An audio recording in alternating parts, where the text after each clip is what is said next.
So, all right. Well, I'm going to kick it off, and John and Mark, just feel free to jump in whenever if I start rolling through slides. But everyone, thanks for joining us today on this topic. So, Mark and John and myself, kind of based on our different areas of expertise, we're having coffee outside one day recently, and we've all kind of been inundated with questions about all the different COVID-related legislation that's happened for businesses this year, including the different, benefits and funding and credits, but also from an HR standpoint, the different requirements and things. So we thought it would be a really good idea and helpful for the end of the year to put together this presentation for businesses to try to help them make sense of it through the end of the year, and also, find some people some extra dollars if we can, closing out the year here when we know everyone's hurting for that. So we're going to go through this, and then there'll be an opportunity for questions at the end also.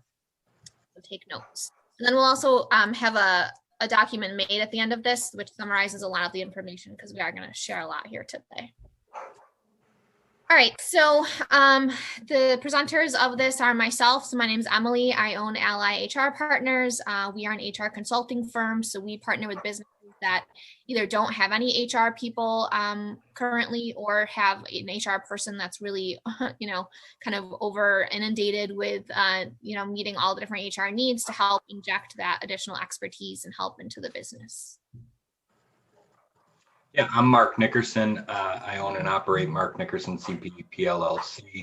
I work with generally closely held business and individual clients on all sorts of accounting, bookkeeping, tax, consulting needs.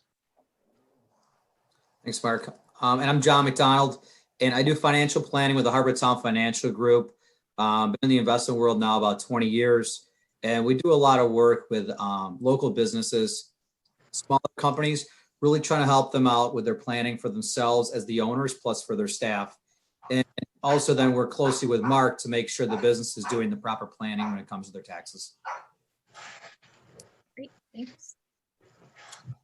All right, so as we kind of mentioned in the advertising for this and in the beginning, a lot of what we're going to cover today talks about the different COVID tax credits and programs that are out there. We are going to cover non-COVID different items as well, but we'll talk about the payroll protection program, PPP. We'll talk about it as much as we can with what we know right now. It's still developing. Same with the federal COVID leave out there and those credits. We'll discuss kind of what we know now and maybe what we anticipate happening through the end of the year. Additional credit opportunities, again, maybe finding you guys some dollars for the end of the year here if we can, and then just general tips as you look to 2021 and other opportunities that are out there. All right, so PPP, as we all know, this has been a constantly changing piece of legislation and program since it initially came out and rolled out, but we're just going to go through some quick reminders here. So PPP, I think probably most people on this call applied for this for their small business, but it was just a program to inject money into businesses, basically, free money to use for payroll and other expenses in the time of COVID. So just some reminders: your PPP spending, regardless of what period you're applying it for, needs to be at least 60% of the money, the loan that you were given. Originally it was 75, it did get changed to 60. Requires businesses to apply for forgiveness within 10 months of the covered period. If you haven't applied yet, you shouldn't apply yet because everything's uncertain, but just so you have that in the back of your mind. Payroll costs for self-employed individuals and owner employees. So this is a question that I know I received a lot, is capped at the lesser of either 8/53 of your 2019 compensation or 100K annually. So if you're using it for yourself and you're part of that equation, just make sure you know that. Forgiveness reduction is generally tied to loss of headcount. So again, to determine, when you're going through the application to determine whether or not you're eligible for total or partial forgiveness of the money that you were given. if you've kind of maintained your head count through this time, or at least were able to kind of resume your head count prior to COVID, you should be pretty much all set. There's different like little caveats and rules to that if you weren't able to do that, which we can help walk you through, at another time if you need to, but generally that's how it works. There is wider overall exemption eligibility that kind of ignores those rules. So if you took a loan under PPP under 50K, it looks like that's, you still need to complete an application, but the process will be much easier to have that forgiven. Possibly that number is going to go up to loans for 150K. And again, there's some other caveats here about, being able to prove that you weren't able to resume normal business activity or hire, rehire people for those same positions that can get you out of trouble if you're looking like you might not get total forgiveness as well. Just some tips here again, right, the second tip, but I'll say it first. Don't spend time or money on forgiveness applications yet. Talking with Mark about this, especially like there's CPAs out there, it seems, and other people advertising now to kind of take your money and help you complete your application. Just because everything's in such a state of flux regarding what the final rules are going to be about forgiveness, I don't see why it would be, beneficial to do that at this point, because you might just have to do it again. So, we'd recommend waiting on that, but certainly get all your documentation and things and your ducks in a row now if you can.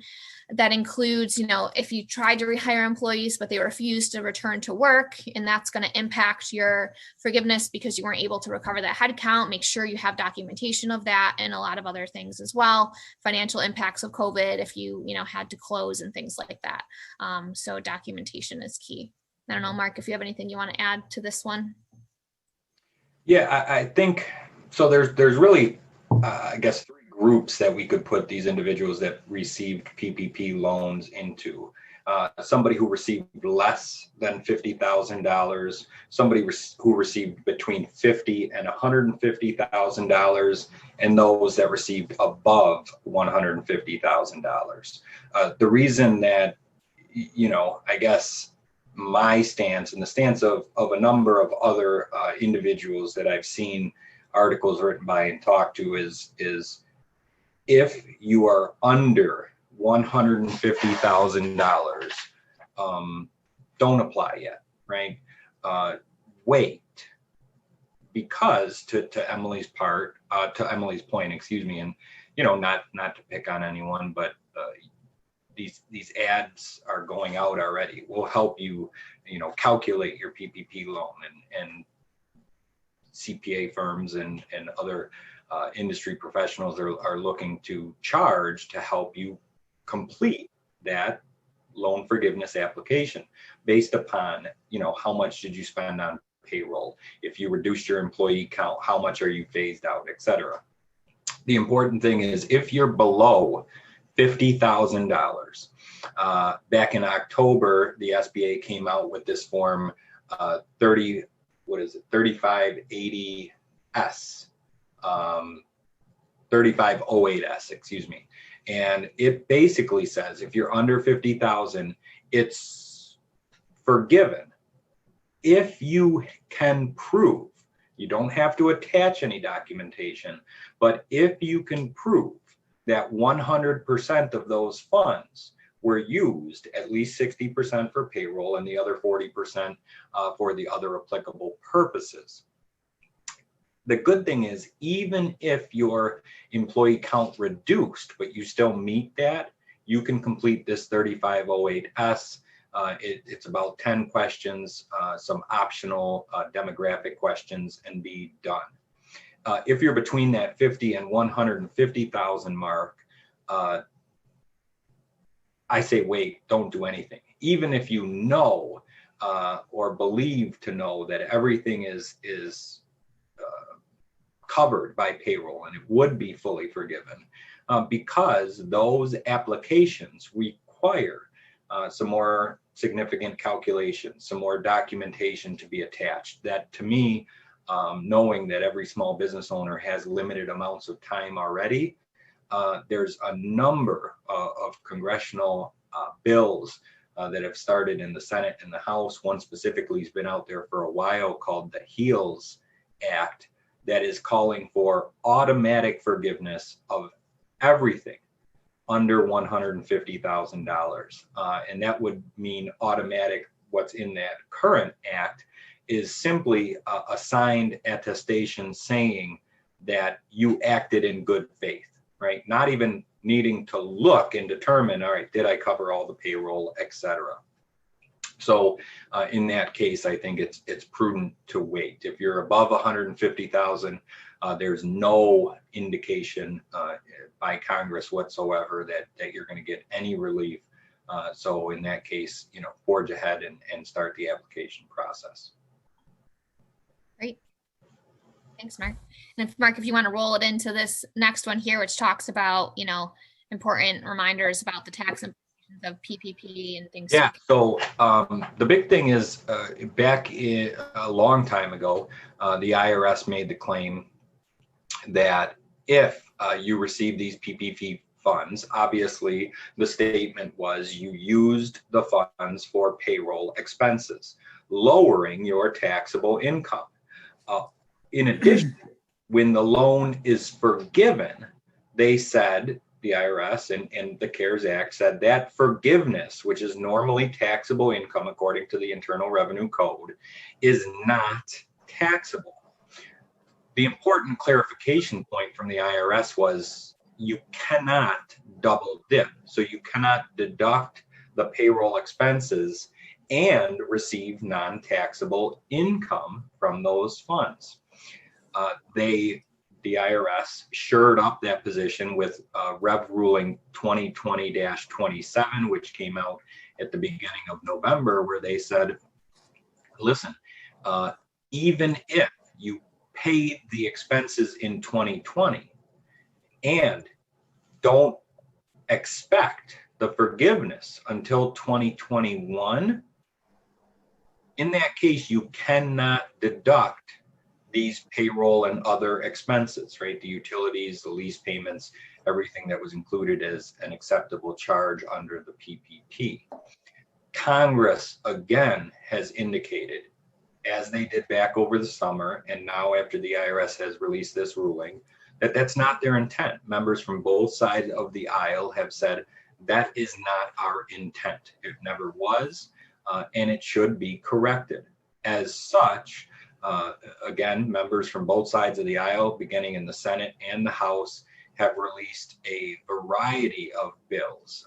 One's called the Safeguarding Small Business Act, one's called the Small Business Expense Protection Act, with the sole purpose, nothing else attached to these bills, except to say, we need to rectify this. Our intention was to allow these taxpayers to double dip, to deduct the expenses and receive the forgiveness of income tax-free. What's going to happen? That's to Emily's point again. Nobody knows, right? So we're getting to a crucial point here where hopefully you as small business owners are working and thinking about tax planning. What can we or should we do, if anything, before the end of the year to minimize our liability? And part of that is making a decision on what we think Congress will do, right? Do we want to work in the worst case scenario or the best case scenario? In my gut, based upon the fact that it's kind of a bipartisan push, I believe that it will be allowed, but in what form or what time, I don't know, and certainly can't be certain of that. Mark.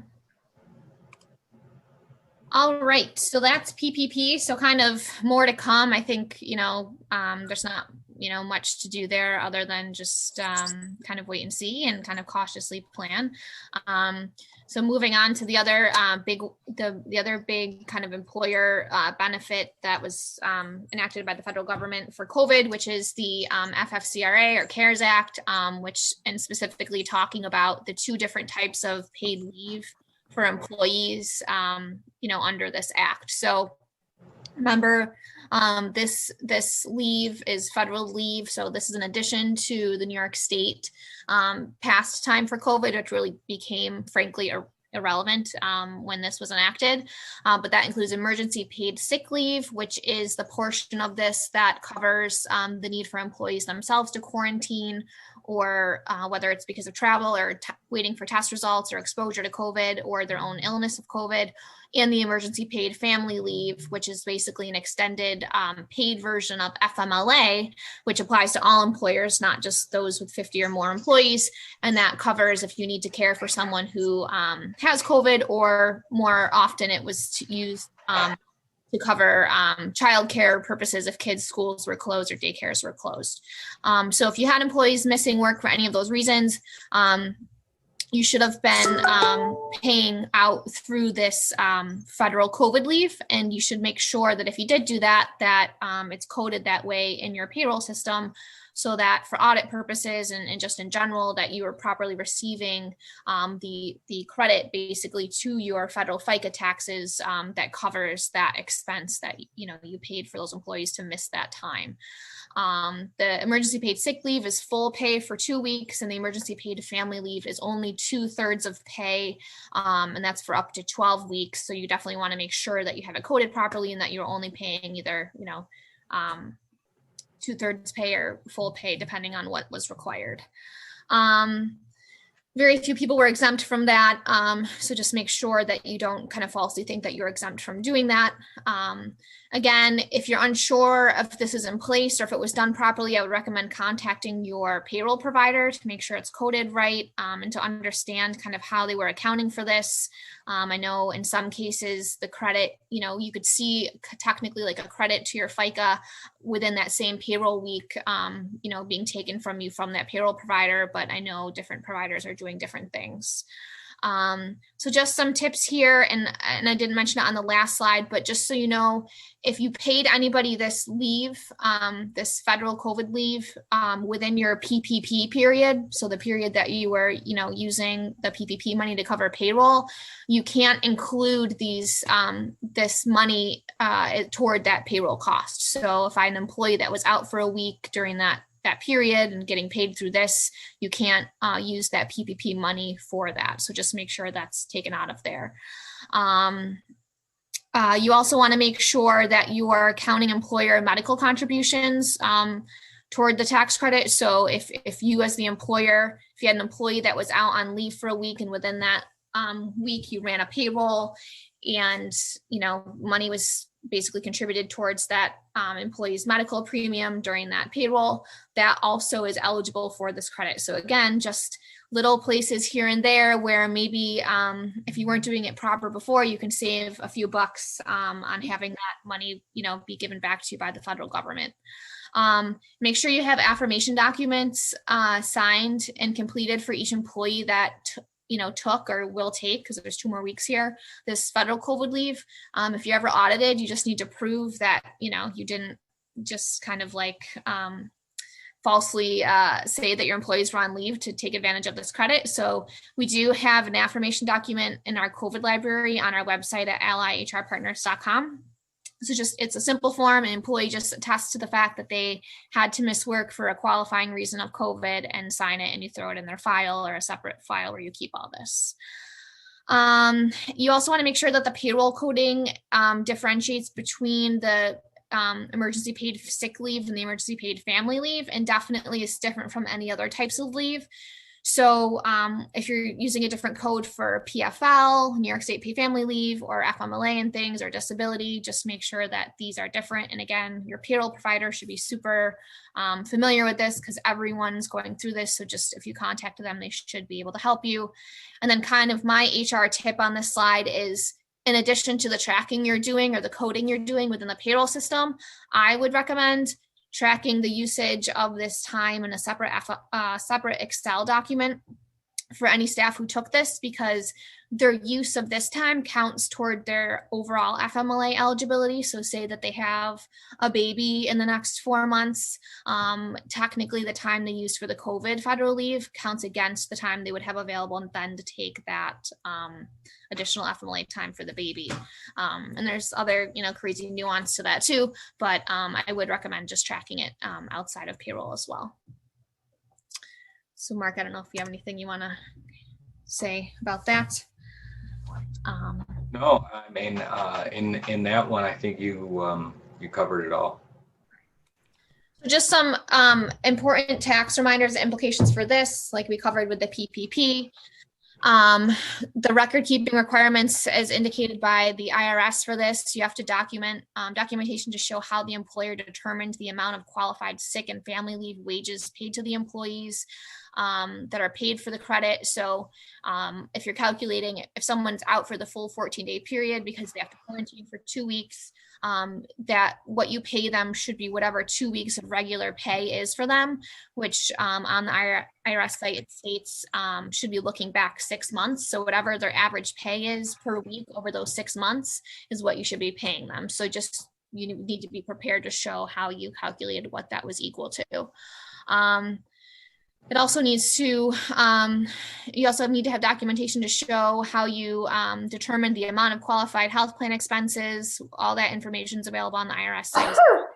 Excuse me. But also records of work and telework as well, which should be just your normal timekeeping practices with your staff. And then for self-employed individuals, you can, if you needed to miss time, because you had to care for a child or had to quarantine and you weren't able to work from home, there is a definition for that here. And, you can use this time for yourself, but there's just different things that you want to be careful about with that. Remember, this time cannot be counted toward payroll expenses for the PPP. The credits are treated as government payments to the employer that must be included in the eligible employer's gross income. So that's important for tax purposes. And you can't double claim FFCRA credits under normal leave payment deduction rules. So there are deductions available if you pay out other types of employee leave, but you can't claim those on top of the FFCRA and vice versa. So be careful of that as well. Yeah, I think, Emily, your one question here is a good one. Does this mean it has to be an LLC or S Corp situation and not 1099? And the answer is no. If you are a 1099 recipient, generally speaking, you are either going to receive that money as an individual or you have a business entity set up such as an LLC.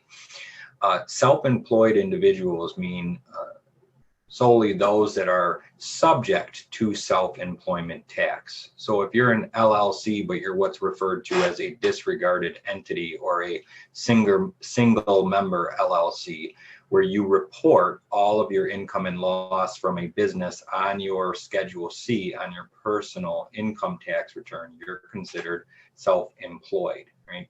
If you're an S Corp, generally you're going to be receiving employee wages as an owner employee of the S Corp. So self-employed could be an LLC or just what they call a sole practitioner, your individual self receiving income from somebody via 1099 or other manner. Good to know. Thanks, Mark. Mark, can I just add something there too? I mean, Emily, you got that second bullet there about the government payments being rolled into the gross income. This is where I see a lot of my clients, they never do it, even when I tell them, meet with your CPA by the end of the year to do personal and business tax planning, just so you're not caught off guard. Because you may find out, okay, X dollars are getting added into my income. Well, maybe that means that, you know what, we have to put money away into the 401k, your SEP IRA or something of the nature, because you don't want to be caught off guard. And Mark, I know you probably see it a pretty decent amount of time where people are kind of shocked when you're telling them, hey, you can't write that off. That's not tacked into your income. Yeah, I mean, I think the good thing is, especially this year, I've had more and more clients be very proactive in reaching out during the year, finding out what they should be doing. And if not, you're right. I always reach out, and I've had more clients be responsive to say, yeah, let's take a look, because sure, many small businesses are suffering negative results due to COVID, but there's also businesses who are doing very well, to be honest. And even if businesses are suffering, if they received and used a substantial amount of PPP funds, well, we might have a tax liability situation if Congress does nothing to rectify that non-deductibility of the expenses for 2020, right? So information is key to decision making. Yeah. Great. All right, so we'll move on, and I guess in most ways away from the COVID stuff and talk about some other, just tips and tricks, based on, Mark's knowledge and John's knowledge and mine, I guess, as well, on other, opportunities that are out there for some money that you can get back from government, basically in the form of tax credits, or just other ways to, maximize your situation in terms of your tax liability and things like that. So there's another program, the Employee Retention Credit, that's out there. If you did not do PPP, you can do this. You can't double dip in this. In most cases, I think people did PPP, so I haven't really heard many people have questions about this or seen as much about it in terms of information sharing. But that you're eligible for this if you did not do PPP and your business was fully or partially suspended or disrupted by COVID-19 government orders, and your business had to have had been impacted pretty significantly. So your gross receipts must be below 50% of the comparable quarter for last year. In that case, you can receive credits. Amounts to per employee maximum of $5,000 for your employees' income if you retained employees on your payroll throughout COVID. Again, there'll be some resource links at the end of this that have additional information on that. If you did or want to do that and you did not do PPP. Yeah, Mark, I think you're supposed to take this slide, so you can go through the rest of it. Yeah, no problem. So, I'll take the middle part here, and then we'll rely on John for the 401k HSA stuff here. But tax planning, assuming the majority of us here are small business owners, if hopefully you've done it with your CPA previously and are working on it now, but taking a look as if the fiscal year was to end in December, based upon what we know now for your income, what was your tax liability and what could we do to mitigate it, right? Knowing what marginal and effective tax brackets you're in, how self-employment tax is affecting you. And a lot of times what we come up against is Emily made a mention of it earlier, there's very few home runs in any type of decision making for small businesses anymore. A lot of times there have been in the past, and many loopholes have been closed down by the IRS code. So the goal is, I always explain it to clients as if you have a pair of pants with two pockets in the front. You have to keep personal and business bank accounts separated. So your business bank account, your business cash is in the right pocket. Your personal cash is in the left pocket. What's the easiest way to tax plan? Well, sure. Chances are we're going to have to take that cash out of the right pocket and put it into the left, but it's still in your pants, right? That's the important thing. How do we do that? Well, one way is to make sure that we're using the money now for items that will need to be paid in January through June of 2021 anyways. That's referring to prepaying certain expenses. If you are a small business and you are a cash basis taxpayer, which the vast majority of small businesses, if you're making under 25 million a year, you could and should be considered cash basis most likely. You can do things such as prepay 3, 4, 5, 6 months, up to 12 months of rent or utilities or insurance, and take that deduction now. When is that advantageous? Well, obviously we want to do it now if we are in or expect to be in a higher tax bracket this year than we may be next year. Or we know next year there's some planned expenses as far as capital assets or other expenses, such as bringing on new employees that will impact our tax situation, right? So everybody's going to be slightly different. But if we can just prepay those things that we know are going to be done, as opposed to in the past, the common approach has been, all right, let's go buy stuff, right? Let's go buy a new computer or a new desk, or if we're talking about somebody who's in a more asset-focused business, manufacturing or production, let's go buy new equipment. That's great. And it could be the way. I have a number of clients in those type of industries. It could be the way we go, but the big question is, does it increase your overall return on investment? Okay. If you go out there and buy that new truck or that new piece of equipment, does that improve your business? Does that make you more efficient? Does that make you more effective? Does it increase your amount that you can charge to customers or decrease your expenses? And if not, and you're just spending it to avoid tax, right? That's ultimately not what tax planning is looking for. If that's a personal decision, that's great, right? But you're reducing your overall cash in your pants, and now you have a truck or a piece of equipment or a brand new computer. And if you need it, great.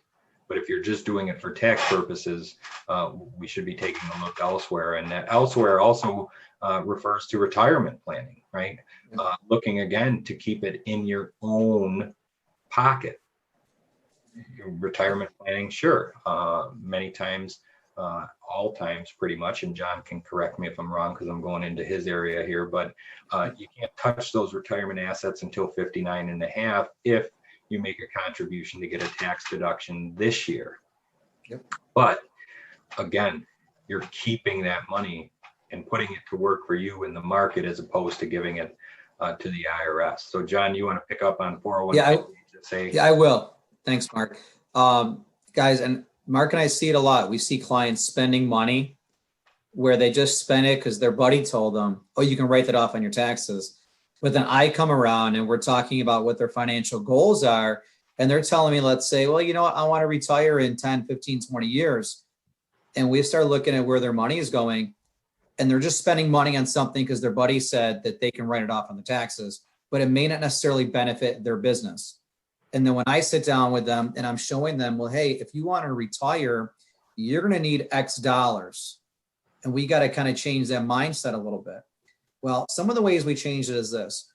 Notice I said there a few minutes ago, meeting with the accountant by the end of the year. Well, maybe you notice that you're in a partnership and there's a profit share that you're going to split of, I don't know, $70,000. Well, maybe you guys decide, you know what? We're going to max out the contribution into the 401k. Maybe you'd only put in for the year 10,000 so far. And you can do, now I'm looking at my cheat sheet over here, 19,500 into the 401k for the year. If you're over age 50, you can add on now 6,500 to that. So maybe you max that out, or you're, in that position where you can do other accounts where you can actually put away now into all of your accounts, SEP IRAs, 401ks, a total now of $57,000, depending on what your gross income was. Well, there's some clients, what we do is we have them look at how their business is done in the beginning of the year. So let's say you have an awesome January, February. You can actually do contributions sometimes and have it still count for the prior year, which is good. So I talked with a colleague of mine today, and their business tends to pick up after the new year. And he was talking with his CPA. He's going to owe some money in taxes.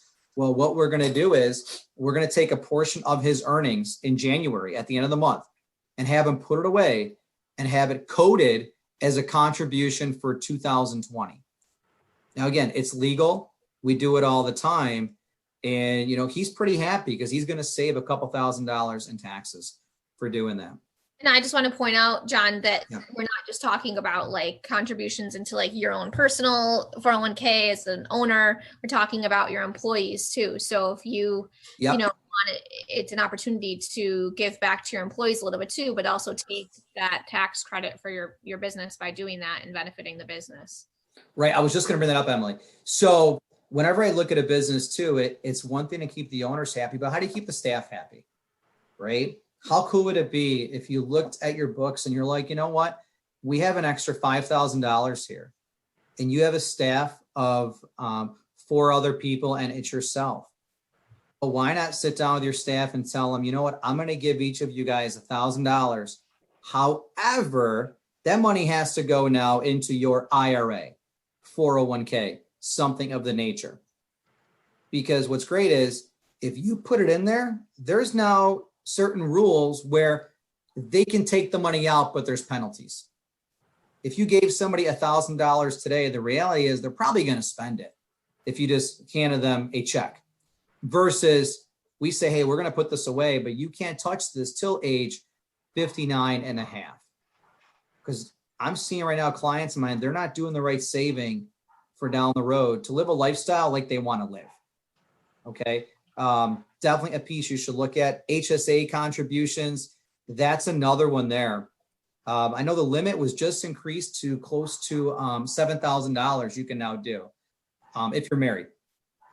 Well, you can put money away to an HSA and write that off on your taxes. And what's great is you notice here on the slide that the deadline is in April 15th.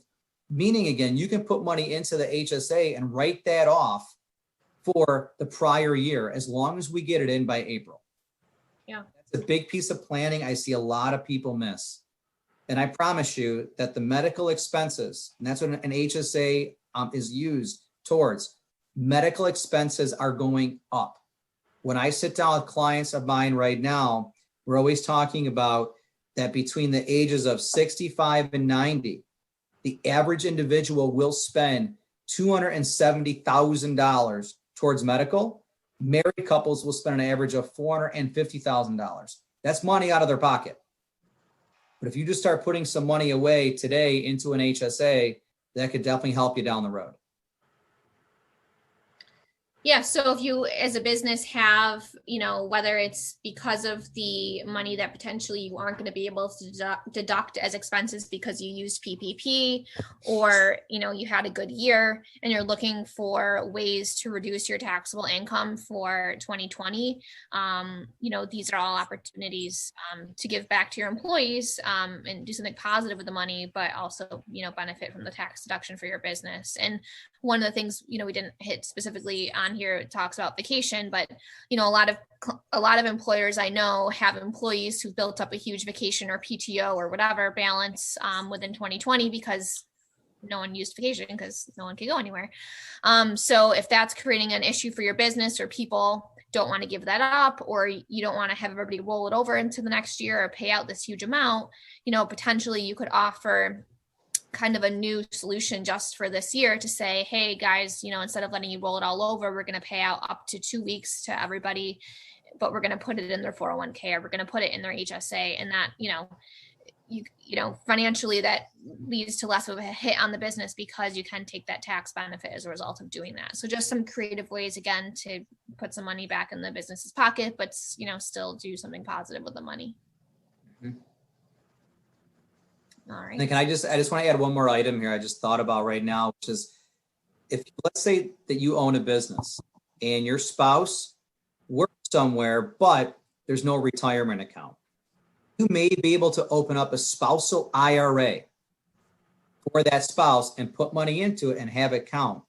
Just to kind of give you an example, I'm talking with a client of mine last night. She runs a business. Husband works at a part-time company. They've done a great job saving. And what we talked about was, we're actually going to open up an IRA for the husband, a spousal IRA, and we're going to put money into it by April. And we're going to be able to write that off on their taxes. And something he brought up, he goes, well, what if I just put in there $2,000 a month in January, February, March, and then the other $1,500 come April? I said, we can definitely do that. And we'll just code it as a 2020 contribution. And he was pretty excited because they have the money in the bank to do it. And they're going to save in taxes. And again, just a rough number here, but almost $2,000 in taxes. And they're happy now because the husband didn't realize he could put money away for himself for also down the road. Great. All right, some final tips here, other opportunities. Mark can talk about the work opportunity tax credit, which is basically a tax credit you can get that's almost limitless, I guess I would say, Mark, for hiring employees in certain, qualifying categories. Yeah, there's a lot to this work opportunity tax credit, and it's a huge benefit for potential employers. However, the reason we really focused on it now is one of the categories of employees that you receive the credit for is what they refer to as long-term unemployed. So if an individual has been unemployed, receiving unemployment benefits for longer than 24 weeks, they are considered as long-term unemployed. If you then hire these individuals, you will receive a tax credit called the work opportunity tax credit. But there's a lot of people miss this credit because there's some steps that you have to go through in order to claim it. Besides the long-term unemployed, and obviously with the unemployment figures the way they are now is why we're really focused on this going into 2021. So many people have been out of work for at least those 24 weeks and are considered long-term unemployed. And as they start going back into the workforce, if you hire them, you'll receive the credit. In addition, there's other types of what they call qualifying groups here, such as individuals who are veterans, individuals who previously received SNAP benefits or EBT, some ex-felons, right? The credit is one that is pretty audit proof because you fill out IRS form 8580 and it's a pre-authorization. So you have many people should, and this is something Emily and I have talked about and we'll work together on with clients in the future, is making it part of their onboarding packages. Fill out this form, right? Even if a client says, no, I haven't been on, or excuse me, an employee says, no, I haven't ever received SNAP, I'm not a veteran. Okay, great, right? But when that one employee that you wouldn't expect says, yeah, that's me, you mail the form off and you actually receive authorization ahead of claiming the credit. If the individual works more than 120 hours in the year and you pay them more than $6,000, you will receive a 40% credit. Even if you don't pay them $6,000, if they work more than 120 hours in a year, the credit is 40%. It's up to the first $6,000 that they are paid, meaning the maximum credit, tax credit, dollar for dollar reduction, money you receive back is $2,400, potentially for hiring somebody you would have hired anyways, just by including this form in the onboarding package, right?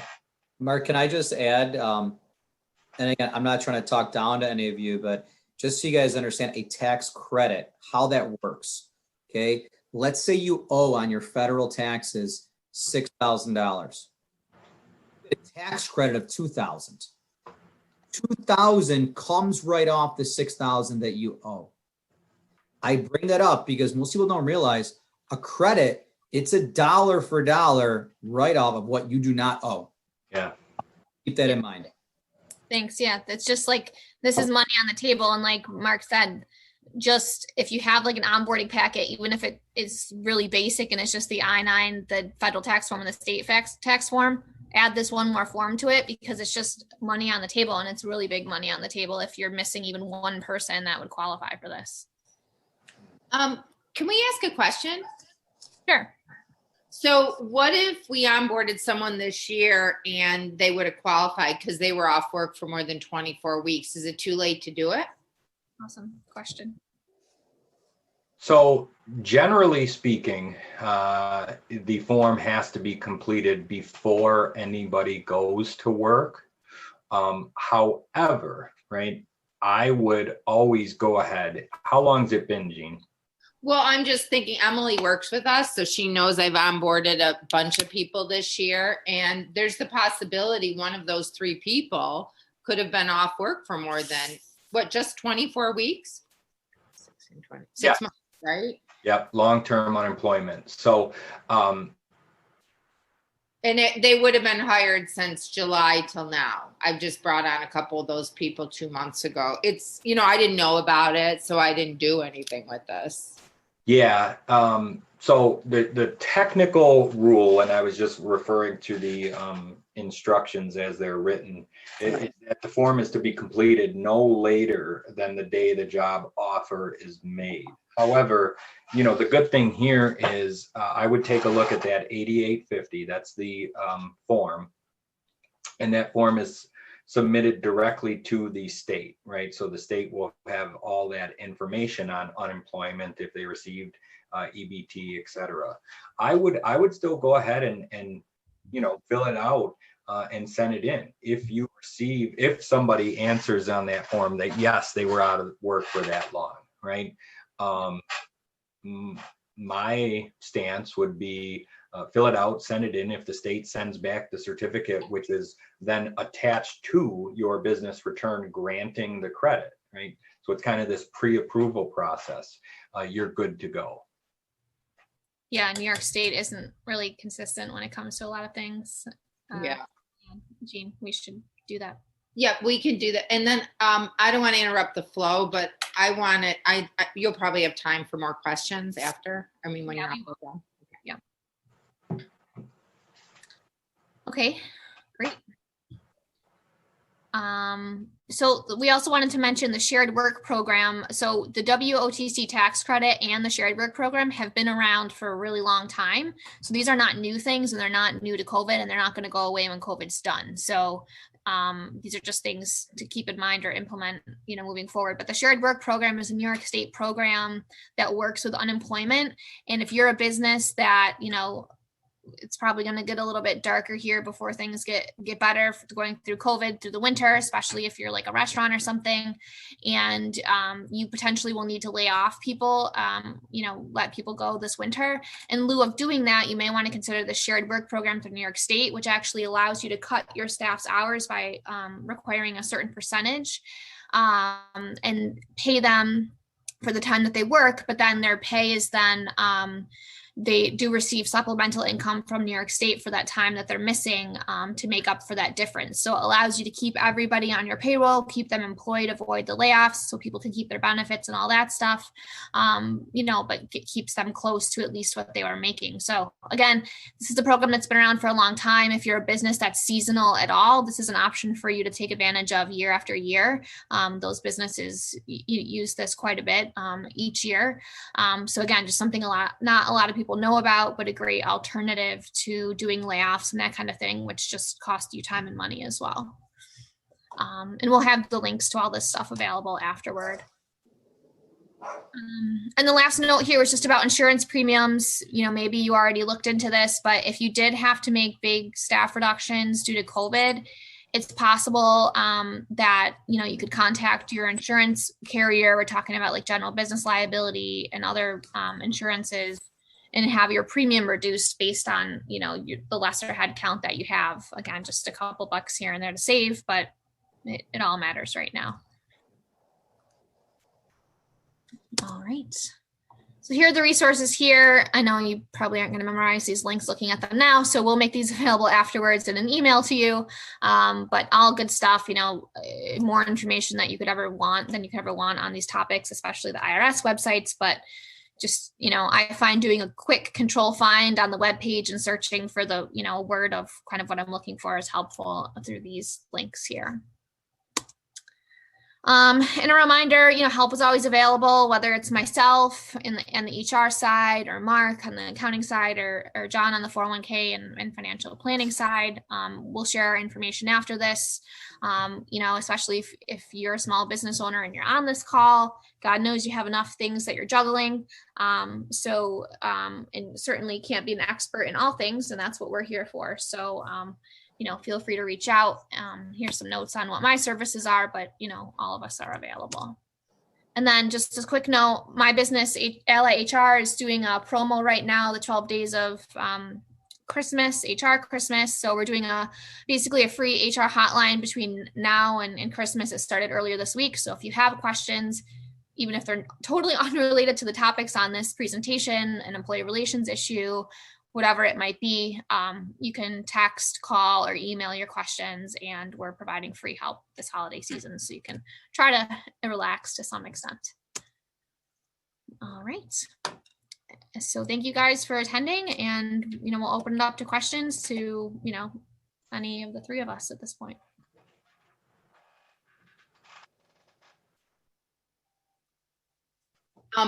I have some questions about the PPP, just big overarching questions. My bank, Northwest, sent us the portal. Portal is open, but I heard you say at the beginning of this, just don't rush into it. Wait until Congress has made some further, inroads into maybe some changes that might be rolled out in 2021. So I guess what I'm wondering is if the bank is sort of like pushing us to do it we have 10 months from the time the loan, I think, originated for PPP, if I have that right. Do you guys know the answer to that? It's 10 months after the expiration of your period that was chosen, whether you chose the 8-week or 24-week period, right? Oh, okay. I don't remember which one I chose. Yeah, and it's really not a choice that was filed anywhere. It's just kind of your choice as to what you want to look at for on the calculation end of it. Yeah. Now, the negative side is, Jean, I guess it depends as to how much your loan was and what your situation is. If your loan was less than $50,000. No, my loan was greater than $200,000. Okay, well, in that case, right, you could go ahead and probably should, based upon the fact that absolutely nothing, and anybody can chime in here if they've seen something else, right? Absolutely nothing I have seen currently or previously proposed by Congress would impact loans over $150,000, right? Banks are pushing because the volume is just tremendous. 84% of PPP loans were under $150,000. Banks are pushing because they don't want to be inundated all at once. Mm-hmm. Congress doesn't act, and we know, based upon Congress passing other stimulus bills or a second round of PPP, as they've discussed yesterday, without any type of automatic forgiveness, then a lot more people may claim to go ahead and file, right? And the banks are going to be inundated. So the banks, specifically because of that 84% of loans being under 150, the banks are leading the way in lobbying for forgiveness under that dollar amount because they don't have the manpower to process these types of calculations and determine if what you've applied for with forgiveness is really true. But in your case, at that high level, I would see currently, again, unless somebody has read something I haven't, but I've been pretty diligent in keeping up on what Congress has even put forth as bills. I've seen nothing indicating that they plan to make any moves there. Yeah, and I think, Jean, we know that, even if they change some of the rules still to make the loss of head count and things, less of a penalty, you already know that, you've been able to maintain your head count or recover any lost head count and things and salary amounts. So nothing's probably going to change for Buffalo Peds. Yeah, I just was wondering, I feel naive to ask this question, but ours is a partnership. I'm not a partner.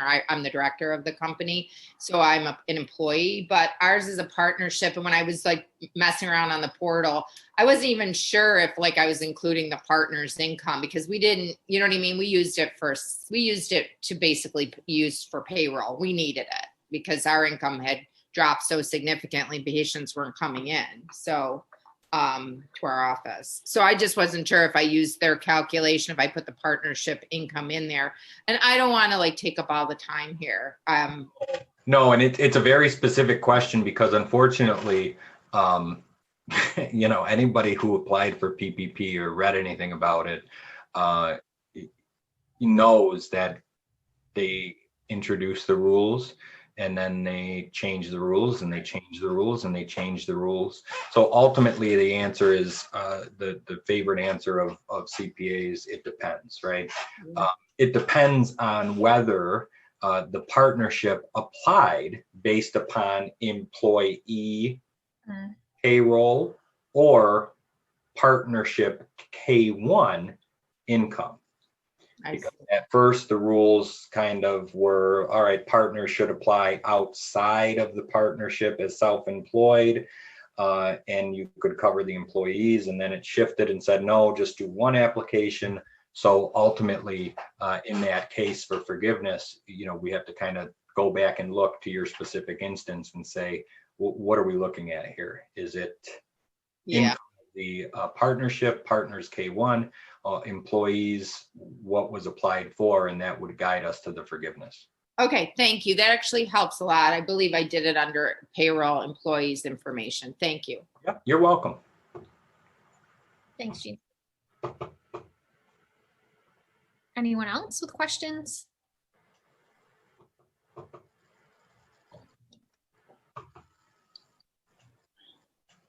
All right. Well, I think everyone has our info. So if you guys have questions that come up after, we're going to share some of this stuff out in an email anyway with the links and stuff. But you can always respond back to that or use our emails to contact us with questions. Yeah, I think Thank you guys so much. Yeah, to finish up real quick, guys, I understand, Emily, John, and I are all, small business owners. We're owning and operating ourselves as well.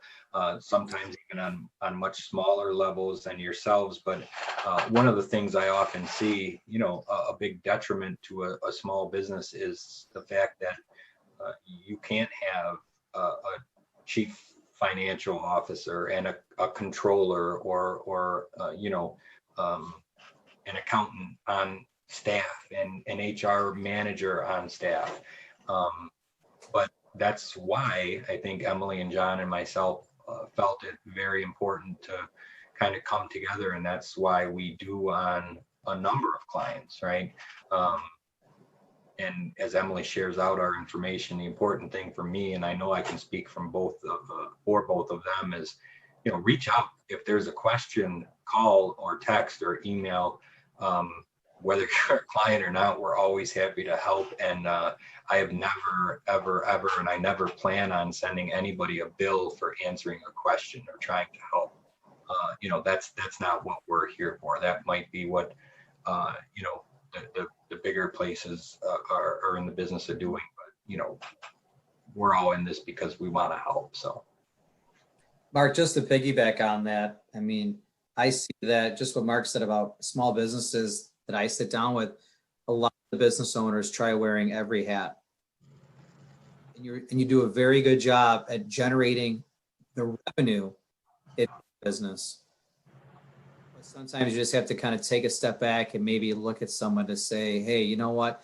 Come in here and help out with the financial part. Come in here and help out with the HR, where you can take that hat off, focus on some other areas where maybe then instead of having the mindset of focusing just on what the revenue is, you can focus on what the profit is in the company, the actual money that you're earning. And I always share this story.